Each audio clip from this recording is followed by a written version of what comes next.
Yes, very impressed. We've had a relationship with the South African Police Service for years rather than months, but on this particular case they've been working pretty much non-stop to locate and finally to arrest Martin Evans on our behalf.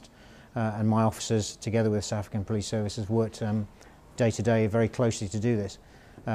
This is not the only case that we're working with the South African authorities. We've got other cases that are ongoing, some that relate to fugitives, and some that relate to organised crime groups, both British and South African, that impact on the UK.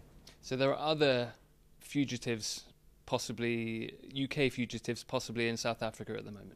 There are a number of British fugitives all over the world. South Africa is a country that British nationals or British criminals sometimes choose because of the language, because of the lack of time difference between the two countries, and because it's so huge it's a good place to hide. Martin Evans is a man found in South Africa, but he had connections, money, property in lots of locations around the world.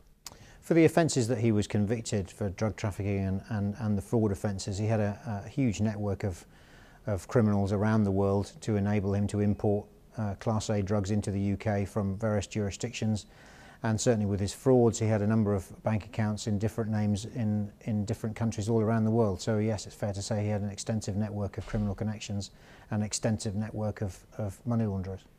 Finally, explain to me what happens here, assuming he is extradited. When he arrives back in the UK, what happens to Martin Evans? Well, Martin Evans is a convicted criminal and he's breached the terms of his parole and his licence, so he will return immediately to prison. There will be some more judicial process to deal with the fact that he's broken his licence, which is another criminal offence in its own right, so he can expect to serve the full term of the rest of his sentence. Should we assume that Martin Evans won't be being released on licence again when he returns to the UK?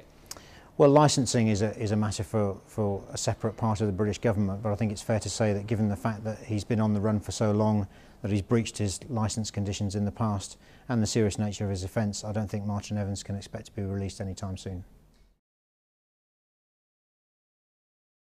You deserve to know more. eNCA.com